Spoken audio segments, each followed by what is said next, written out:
So welcome to Jumbo IS and welcome to our lecture series called Daily MCQ Practice. In this lecture series, we cover a particular day's current affairs through a set of 4 to 5 MCQs. The purpose of this lecture series is simple. It's twofold. One, we want you to revise your current affairs, and the other is that we want you to have the much needed MCQ practice. It's very important. If you're really serious about the stage 1 of civil services examination, that is the prelim stage, then you should have enough MCQs under your bag. Okay? And I need not tell you the importance. I need not mention the importance of current affairs in prelims examination. Current affairs are important in mains examination as well. But here we are talking about prelims because prelims feature MCQs. In the mains examination, you're more focused on the subjective questions, right? But prelims is all about MCQs. And current affairs forms a big chunk of the prelims examination. And what better way to cover current affairs for your prelims examination than MCQ practice on a daily basis? Okay, if you follow this lecture series regularly, if you make this lecture series a part of your daily routine, then you'll be practicing 5 MCQs or 4 MCQs from that day's current affairs on a daily basis. Now, it might seem that 4 or 5 MCQs are not much. They seem like little MCQ practice. It's not that much. But trust me, 5 MCQs daily would add up. They would add up. 5 MCQs on a daily basis, it would add up to 1200 MCQs from current affairs alone. So by the time you're ready for your next year's prelims examination, you would have practiced 1200 MCQs just from current affairs. I'm not talking about static subjects like polity, geography, history. For that, we'll have separate lecture series. Okay, just from current affairs you would have practiced 1200 MCQs. Okay, so we have broken down these 1200 MCQs in a set of 4 to 5 MCQs and we cover them daily.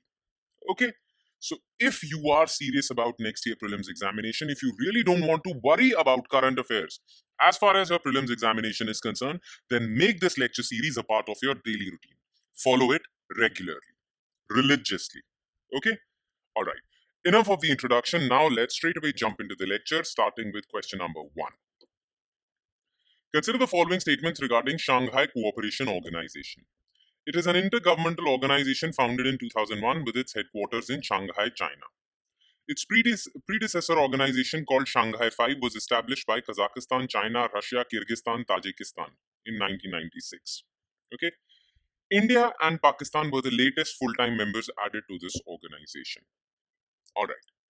Now look, back in 1996, 5 countries from Central Asia, that are Kazakhstan, China, Russia, Kyrgyzstan, Tajikistan, created an organization called Shanghai 5. It was an intergovernmental organization that wanted to create political consensus, economic consensus, security consensus among these 5 countries. Okay? But Shanghai 5, this organization survived only for 5 years. After 5 years, this Shanghai 5 organization added another member called Uzbekistan. Okay? And in 2001, they announced that they are changing the name of their organization to Shanghai Cooperation Organization. All right? So, Kazakhstan, China, Russia, Kyrgyzstan, Tajikistan, and Uzbekistan are known as the founding members of Shanghai Cooperation Organization, and this organization was born in 2001. Okay, now the headquarters of this organization were kept at Beijing, China, not Shanghai. Beijing, China. The reason why it's called Shanghai Cooperation Organization, well, because in 2001 the summit happened in Shanghai. Okay, but the headquarters of this organization are in Beijing, China. So first statement is false. Okay, second statement is correct. Shanghai 5 was formed by these 5 organizations. Now, this organization expanded. In 2017, they added 2 new members, India and Pakistan. In 2021, they announced that they are going to add another member called Iran. So, Iran is the latest member added to this organization, not India and Pakistan. So, this is also false. Only one is correct. Okay? Question number 2. Which of the following statements is correct regarding S-400 Triumph missile system? It is a mobile surface-to-air system developed by Russia for air defense. Okay, it has a range of 400 kilometers and has 4 different types of interceptor missiles. India has ordered 5 squadrons of S-400 in 2018 at a cost of 35,000 crores. All right. Now look, S-400 Triumph is an air defense missile system. So basically what happens is that if you have S-400 missile system, then whenever your enemy attacks you with a fighter jet, drone, missiles, whether ballistic or cruise, well, you can defend yourself against these attacks. What would happen is that if a jet is invading your airspace, enemy jet or an enemy missile is coming or entering your airbase, this S-400 Triumph system would launch a missile that would intercept these missiles and destroy them, much like the Israel's Iron Dome. All right. Now, it is a mobile. That means it can move from one place to another. It is mounted on a truck, basically. Surface-to-air missile, and it was developed by Russia. Absolutely correct.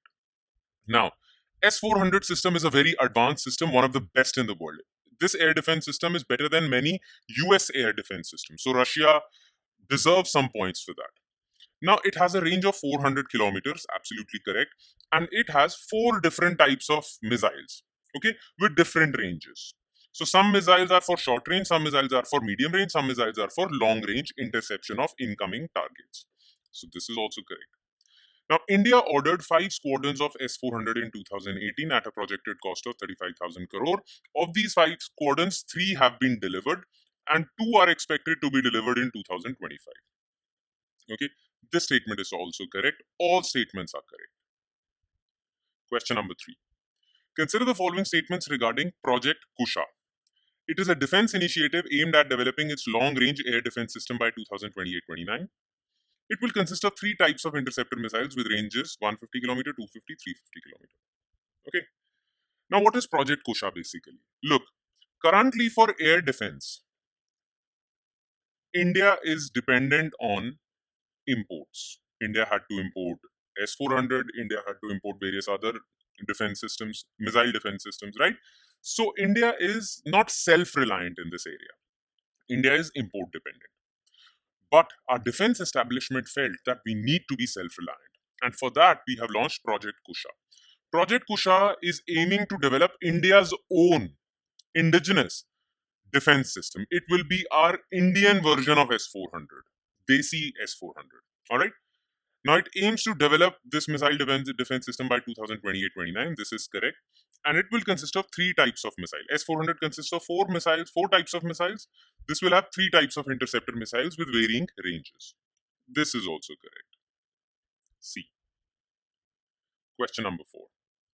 Which of the following statements is correct regarding classical language status in India? The proposal for classical language status are examined by Linguistic Experts Committee set up by Ministry of Culture. LEC functions under Sahitya Academy. Tribal languages with only oral tradition can also be declared as classical languages. Okay. Now, we have discussed about classical languages. Now, classical language status. If any language wants to be categorized as classical language, then a proposal is sent to Linguistic Experts Committee under Ministry of Culture. Okay, so this part is correct. This LEC functions under Sahitya Academy. This part is also correct. But LEC has also created a criteria for selection of languages into this category. Okay, and it is a criteria which contains many qualifications. One of those qualifications is that it should have a written record. Okay, there should be inscriptional evidence, and the written literature of this language should be at least 1500 to 2000 years old. Okay, so tribal languages, which are basically oral traditions, many tribal languages don't have a written script also. So how would they have inscriptional evidence? So tribal languages generally won't get the status of classical languages as far as the current criteria of LEC is concerned. So this part is false. Answer is A. Because tribal languages are mostly not written. They lack a script. Question 5. Consider the following regarding indigenous nondescript cattle breeds of India. Indigenous milch cattle produces A1 milk, which is more nutritious than milk produced from foreign breeds. There are 37 indigenous cattle breeds in India and all are good milch animals. Indigenous breeds are less productive than exotic crossbred animals. Okay. Now look, as far as cattle is concerned, okay, it is used for producing milk. So the cattle that is used for producing milk is known as milch cattle. Okay, and the cattle that is used for mechanical work. Most of the cattle breeds in India are used for mechanical labor, okay, for transport and other things.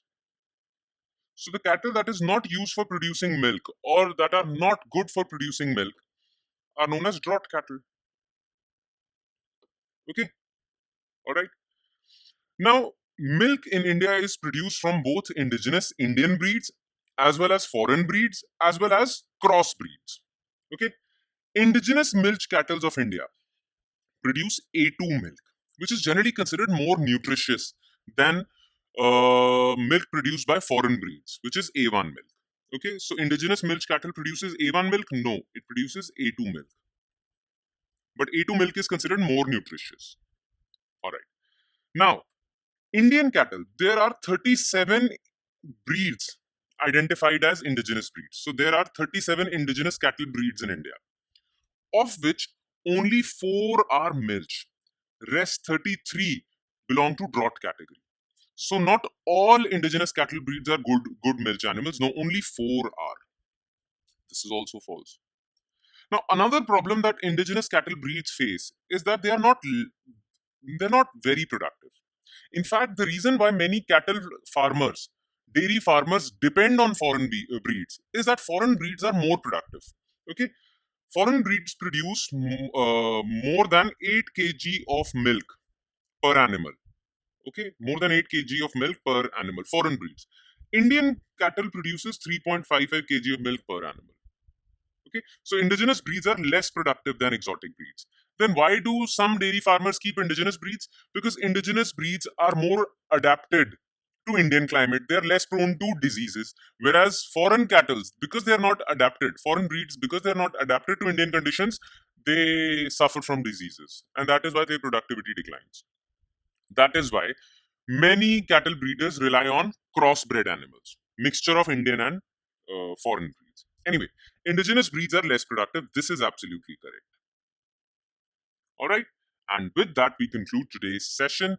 Thank you so much for watching, everyone. And I hope it has added value to your preparation, though it would add more value if you revise this lecture also. Revise the MCQs discussed in this lecture.